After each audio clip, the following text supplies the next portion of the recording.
The headline made it sound like diplomacy survived because reason finally returned to the room. US-Iran talks were nearly cancelled, then suddenly they were back on a minus. But that is the surface story. And the surface story is usually where powerful governments want you to stop looking.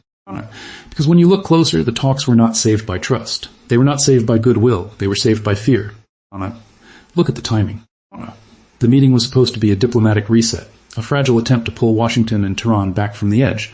But before anyone even sat down at the table itself became the battlefield. The original plan pointed toward Istanbul. Iran pushed to move the talks to Oman, not just a different city, not just a logistical adjustment. Oman meant a different diplomatic atmosphere, a different history, and a narrower kind of room. That detail matters. Because Iran did not simply ask for a new venue. Iran also wanted a different format, a more controlled format, a bilateral format. A conversation focused tightly on the nuclear file and not on the missiles, not on the armed groups, not on regional pressure, and not on the issues Washington wanted to drag into the light. Now pause there. If this were only about getting diplomats into chairs, the venue would be boring. But in geopolitics, the chair is never just a chair. The room is never just a room. The shape of the table decides who gets to speak, who gets watched, and which problems are allowed to exist. That is where the official story begins to crack. Publicly, the question sounded simple. Would the United States and Iran meet or not? But the real question was sharper. Who would control the definition of the crisis before the first sentence was spoken? Iran wanted one crisis, the nuclear crisis. Washington wanted a wider crisis. The nuclear program, ballistic missiles, proxy networks, regional escalation, and human rights. Those are not small differences. Those are two completely different maps. On a minus. And when two countries cannot agree on what the negotiation is even about, the negotiation has already begun to collapse before it officially starts. Then something changed. Axios reported that at least 9 countries in the region contacted senior levels of the White House and urged the United States not to cancel the meeting. Think about that number, at least 9.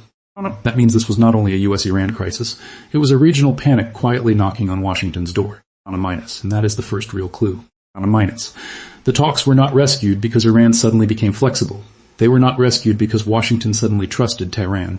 They were rescued because the surrounding region looked at the possibility of collapse and saw the next step. And the next step was dangerous. When diplomacy fails in a quiet room, nothing happens immediately. But when diplomacy fails after threats, troop deployments, drones, naval incidents, sanctions, and public warnings, failure stops being symbolic. It becomes a signal. The question is not what they said. The question is what they moved. And what they moved was not small. Reuters reported that the United States had already increased its military presence in the Middle East. Thousands of troops, an aircraft carrier, warships, fighter jets, surveillance aircraft, refueling aircraft. That is not background noise. That is a loaded gun placed beside a negotiating table. You can call it deterrence, you can call it pressure, you can call it strategic posture, but I want you to picture it more simply. Diplomacy was sitting in a room while military power waited outside the door, engine running. That changes everything. Because once a superpower moves that much hardware into a region, canceling talks is not just a scheduling decision. It becomes a message. It tells allies, adversaries, markets, and military commanders that the diplomatic lane is closing. And when the diplomatic lane closes, everyone starts guessing what comes next. On a minus. That is why the regional pressure matters. The countries urging Washington to keep the meeting alive were not acting out of affection for Tehran. They were not suddenly defending Iran's position. They were defending themselves from the blast radius of a US-Iran collision. Follow the money, then follow the fear. If the Gulf shakes, oil markets listen. If Hormuz becomes uncertain, shipping routes listen. If Iranian proxies activate, capitals across the region listen. If U.S. forces are drawn deeper into confrontation, every government nearby begins calculating what it can survive. On a minus. This is where the public language of diplomacy hides the private language of risk. On a minus. On television, the story is about whether Iran will negotiate. In the palaces and ministries of the region, the story is about whether a cancelled meeting becomes the first domino. That is not a coincidence. Iran understood something important. The United States had enormous power, but enormous power comes with a problem. Once displayed, it creates expectations. If Washington threatens, deploys, warns, and then cancels talks, it may be pressured to show that the threats were not theater. Iran could not match U.S. military strength directly, but Iran could exploit the fear of escalation. That is not the same as strength, but it is leverage. Leverage is not always a bigger army. Sometimes leverage is the ability to make everyone else afraid of what happens if you are cornered. Iran's strategy was not elegant. It was risky, it irritated Washington, it alarmed regional states. But strategically it had a logic. Tehran tried to shrink the negotiation. Washington tried to expand it. The region tried to prevent the table from being kicked over entirely. On a minus. That is the real triangle. Not just America versus Iran. America, Iran, and a region terrified that both sides might miscalculate in public and bleed in private. Here's the part they do not want to explain. If the talks were truly only about peace, why did the fight over format matter so much? Because format is power. A broad format with regional observers would make Iran answer not just for centrifuges and uranium, but for the wider security architecture that frightens its neighbors, missiles, armed groups, sea lanes, deterrence, the shadow network that lets Tehran project power without always raising its own flag. A narrow bilateral format turned the spotlight away from that wider machine. In other words, Tehran was not only negotiating over nuclear terms, it was negotiating over what could be named. And in diplomacy, what cannot be named often cannot be solved. Reuters reported that Secretary of State Marco Rubio wanted the talks to include ballistic missiles, proxy groups, and how Iran treats its own people. Iranian officials, by contrast, signaled that missiles were off the table. That phrase matters, off the table. Imagine a house on fire, and one side says, we will discuss the smoke in the kitchen, but not the gasoline in the garage. That is what Washington heard. But imagine being Iran, looking at U.S. military deployments, sanctions, and threats, and hearing Washington say the negotiation must include the entire architecture of Iranian power. From Tehran's perspective, that sounds less like a deal, and more like a demand to dismantle the instruments that keep the regime alive. Both sides could call their position defensive. Both sides could believe it. That is why this crisis is so dangerous. The United States sees Iran's missiles and proxies as a threat surrounding allies, bases, and trade routes. Iran sees those same missiles and proxies as insurance against invasion, isolation, and regime vulnerability. One side calls it aggression, the other calls it survival. And when survival is on the table, compromise becomes harder than television analysts admit. Now bring in the nuclear numbers. AP's broader reporting on the nuclear backdrop points to the scale of the problem. Under the old 2015 nuclear deal, Iran was limited to uranium enrichment of 3.67% and a stockpile of 300 kilograms. Later reporting cited a much larger stockpile, around 9,870 kilograms, with some uranium enriched up to 60%. Those numbers are not decoration. They are the clock in the room. Uranium enrichment is not just a technical phrase, it is a ladder. Each rung changes the meaning of time. At low enrichment, the crisis moves slowly. At higher enrichment, the distance between political decision and weapons capability becomes the center of every security calculation. I am not saying Iran has made a decision to build a bomb. The evidence in this frame does not prove that.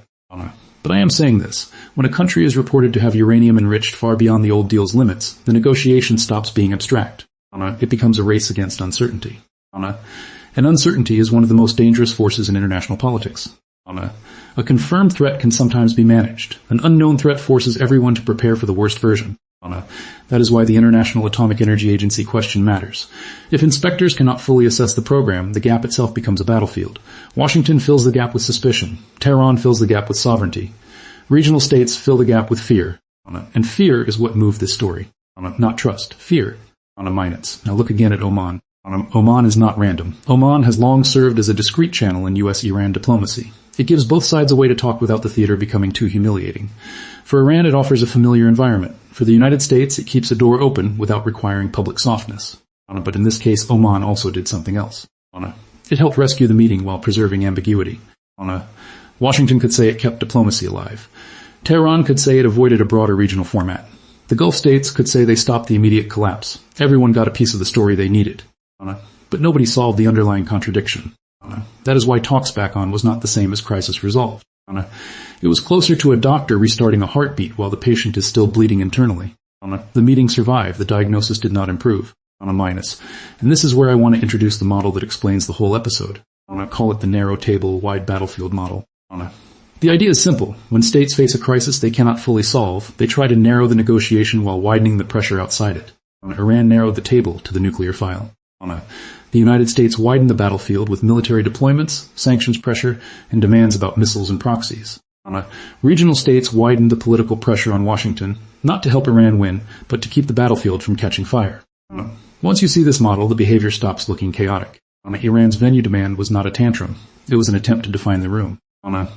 Washington's resistance was not just stubbornness. It was an attempt to prevent Iran from separating the nuclear file from the regional machine that makes the nuclear file more dangerous. The regional lobbying was not sentimental diplomacy. It was insurance. An alliance is not a family photo. It is a room full of countries pretending not to count the knives. And in this case, the knives were everywhere. The United States wanted allies and partners to believe it could control escalation. Iran wanted neighbors to believe that escalation would hurt them too. Regional governments wanted Washington to apply pressure without triggering a war they might have to absorb. That is a very delicate balance. Too little pressure, and Iran may feel no need to compromise. Too much pressure, and Iran may decide the only way to survive is to escalate horizontally through the region. That is why the meeting nearly collapsed. Not because diplomats could not find a calendar slot, because every side was trying to force the others to accept its definition of reality. And the definition of reality is the first battlefield. Now, let's dissect the machine. The first gear is the agenda fight. A nuclear-only negotiation benefits Iran because it separates the most negotiable part of the crisis from the most politically sensitive parts of Iranian power. Tehran can talk enrichment levels, stockpiles, monitoring, and sanctions relief while refusing to bargain away missiles or proxy relationships. That gives Iran room. It can trade technical limits for economic relief without openly dismantling its regional deterrent. For Washington, that is the trap. If the United States accepts a nuclear-only channel, it may slow the nuclear clock but leave the missile and proxy network intact. If it demands everything at once, Iran may refuse to negotiate at all. That is the dilemma. A narrow deal may be too small, a broad deal may be impossible. And Iran knows it. The second gear is military pressure. The American deployments created a wall of steel around the diplomatic process. Carrier groups are not punctuation marks. Fighter jets are not footnotes. Refueling aircraft are not symbols of patience. Refueling aircraft mean endurance. Warships mean options. The message is clear. Washington wants Tehran to believe there is a price for walking away. But military pressure cuts both ways. It can bring a rival to the table. It can also make that rival more desperate once seated. That is why a drone incident near a U.S. carrier matters. It is not only a tactical episode. It is a signal that the military track and diplomatic track were moving at the same time, close enough to touch.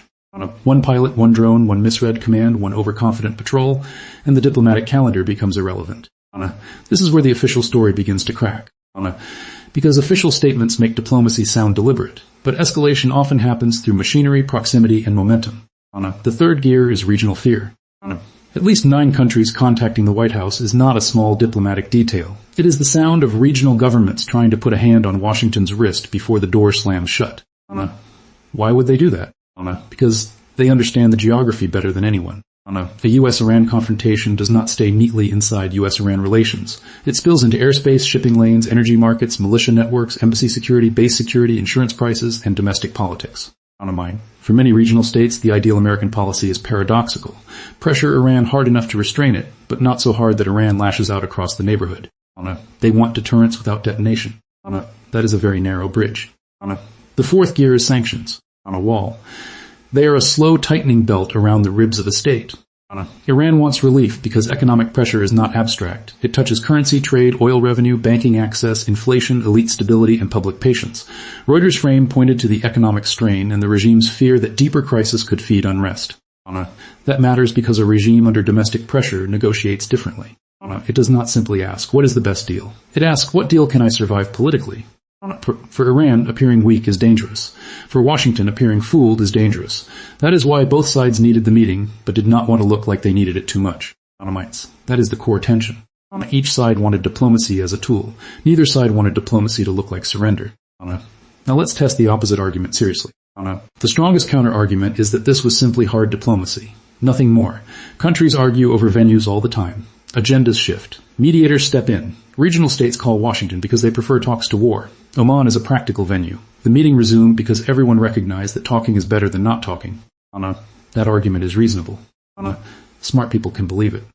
Not every diplomatic dispute is a secret strategic chessboard. Sometimes a venue fight is a venue fight. Sometimes governments posture before negotiations. Sometimes threats are meant to create bargaining leverage, not launch war. And yes, the fact that the meeting happened at all could be read as a stabilizing sign. But that argument fails to explain the full pattern. It does not explain why Iran pushed, not only for Oman, but also for a narrower bilateral format.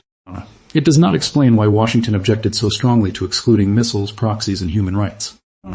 It does not explain why at least 9 regional countries felt urgency to intervene with the White House. It does not explain why military deployments and naval incidents surrounded the diplomatic dispute. It does not explain why the nuclear backdrop remained so alarming that a simple meeting could not calm the strategic environment.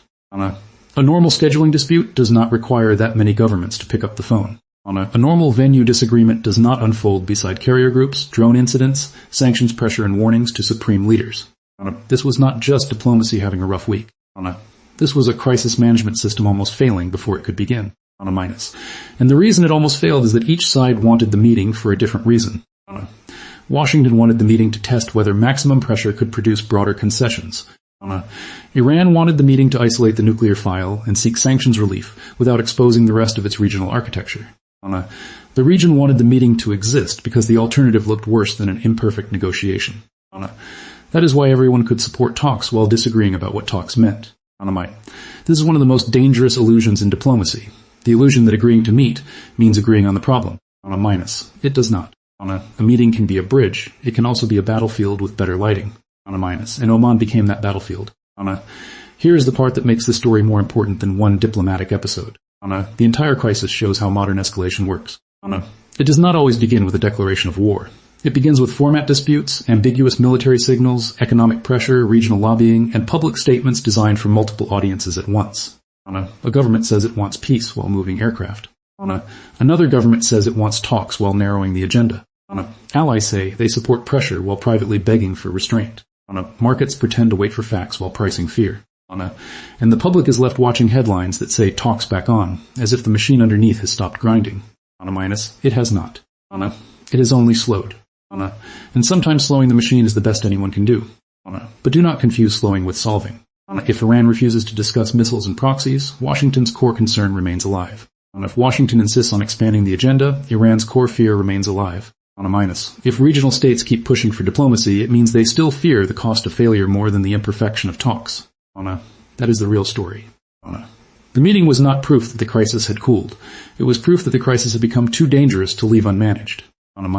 There is a difference. A calm sea does not require 9 neighbors to call the captain. This sea was not calm. Now look at the psychology. Trump's warning that Khamenei should be very worried was not just a sentence. It was pressure crafted for an audience of one, and also for many others. For Iran, it said the military option is not buried. It said Washington is not weak. For domestic audiences, it said negotiation is not appeasement. For markets, it said uncertainty remains. But when that kind of language is paired with actual deployments, it becomes harder to walk back. Words can be denied, ships cannot. That is why the regional intervention mattered so much. The region was not only asking Washington to keep talking, it was helping Washington preserve flexibility. If the U.S. canceled the meeting after all that pressure, the next move would become harder to avoid. By keeping the meeting alive, Washington kept the ladder in place. It could climb up or down later. Diplomacy in this case was not a soft alternative to power. It was a pressure valve for power. And pressure valves are not installed because everything is safe. They are installed because something might explode. Now consider Iran's side. Iran's leadership had to manage 3 audiences at once. First, the United States, which wanted broader concessions. Second, regional states, which feared Iran's capabilities but also feared war. Third, Iran's own domestic audience, which would view excessive concessions as weakness, especially under threat. That is why Iran's narrow table strategy makes sense. A nuclear-only conversation gives Tehran a way to say, we are not surrendering our missile program. We are not bargaining away our regional posture. We are discussing the file that international diplomacy has long recognized.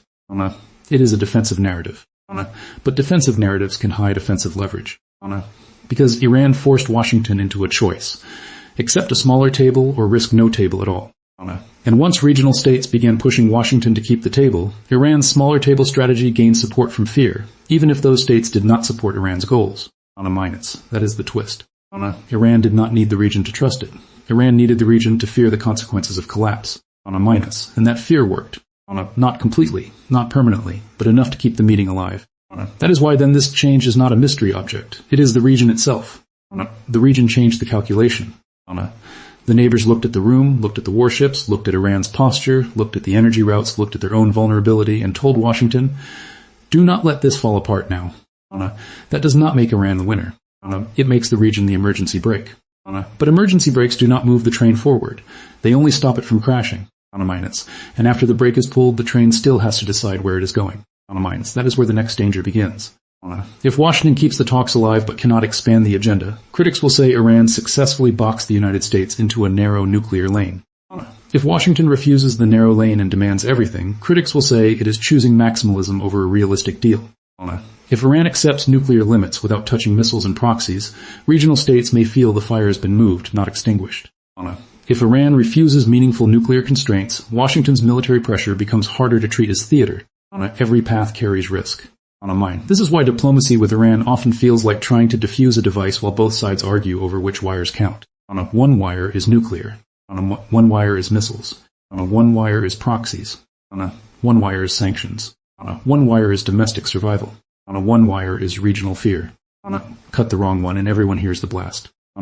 So what should you watch now? In the next 48 to 72 hours, first, watch whether U.S. officials keep publicly insisting that missiles, proxies, and human rights belong in the negotiation, or whether their language quietly narrows toward the nuclear file. That shift would reveal whether Washington is accepting Oman's narrower frame in practice. On a mina. Second, watch whether Iran repeats that missiles are off the table, or whether it uses softer language about regional security without making real concessions. If Tehran changes tone but not substance, it may be trying to buy time while protecting its core deterrent. On a. Third, watch regional capitals, especially Oman, Gulf states, and U.S. partners, for signs that they are coordinating pressure behind the scenes. New mediator statements, sudden diplomatic visits, or carefully worded calls for restraint would show that the emergency brake is still being pulled. Those are the indicators. Not vague hopes, not dramactual signals. Language shifts, agenda shifts, mediation shifts. Minutes. Because the next phase will not begin with a giant announcement. It will begin with small changes in what officials stop saying. That is how geopolitics often moves, not with a thunderclap, but with a missing word. And the missing word here may be missiles. If Washington stops emphasizing missiles, Iran's narrow table strategy may be working. If Iran keeps refusing missiles while demanding sanctions relief, the talks may survive on paper, while the deeper crisis hardens underneath. If regional states keep intervening, it means they still believe collapse is possible. So do not just watch the handshake. Watch the shape of the room. Watch who is outside it. Watch what is forbidden inside it. Because the forbidden subjects are usually where the real power lives. The U.S.-Iran talks nearly collapsed before they began because the two sides were not just fighting over terms. They were fighting over reality. America wanted the crisis defined broadly. Iran wanted it defined narrowly. The region wanted it defined carefully enough that nobody had to find out what came after failure. That is why the meeting survived. Not because peace broke through. Because fear organized itself faster than escalation did. And maybe that is the most uncomfortable lesson. Sometimes diplomacy is not the opposite of danger. Sometimes diplomacy is the shape danger takes when everyone is still sane enough to be afraid. So the final question is not whether the talks were saved. The final question is darker. If fear was the only thing strong enough to keep the table standing, what happens when fear is no longer enough?